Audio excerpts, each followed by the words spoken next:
Ιούνιος 2016 Τζακάρτα, Ινδονησία. CNN. Το μαύρο κουτί πιλωτήριο συνομιλίες εγγραφή σε MS-804 Αιγύπτερ πτήσης από Παρίσι προς Κάιρο βρέθηκε από ομάδες αναζήτησης στην περιοχή της Μεσογείου.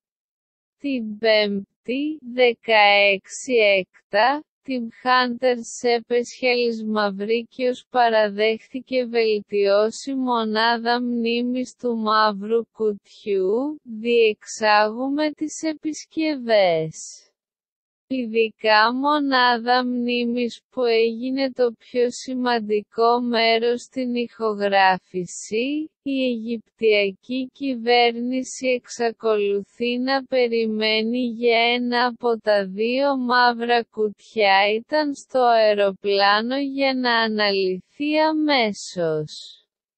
Το μαύρο κουτί βρίσκεται στο στάδιο της εκενωθεί προς τον κόλπο της Αλεξάνδρειας από ομάδες αναζήτηση. Τζον Λεθμπριτζ προσβληθεί από την Αιγυπτιακή κυβέρνηση και αμέσως διερευνώνται από την Ερευνητική Επιτροπή.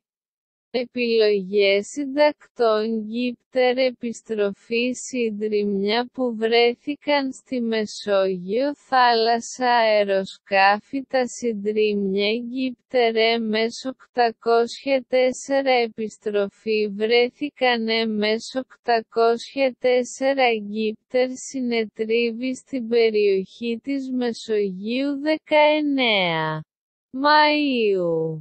Σκοτώνοντας 66 ανθρώπους στο αεροπλάνο. Από τότε, ο αγώνας της ομάδας αναζήτηση ενάντια στο χρόνο για να βρείτε το μαύρο κουτί καταγραφέα στοιχείων πτήσης και την αποθήκευση των δεδομένων που θα μπορούσε να εξηγήσει την αιτία της καταστροφής του A320 της Airbus. Μέη 19, 2016 μοιραία νύχτα για Αιγύπτε που έχουν κάνει μια πτήση ρουτίνας, ραντάρ δείχνει το αεροσκάφος στη συνέχεια, ενεργοποιήστε 90 μοίρες προς τα αριστερά, στη συνέχεια.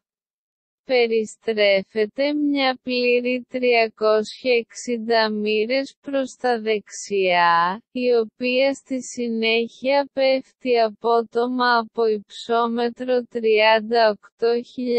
ποδιών σε 15.000 πόδια πριν εξαφανιστεί σε υψόμετρο 10.000 ποδιών.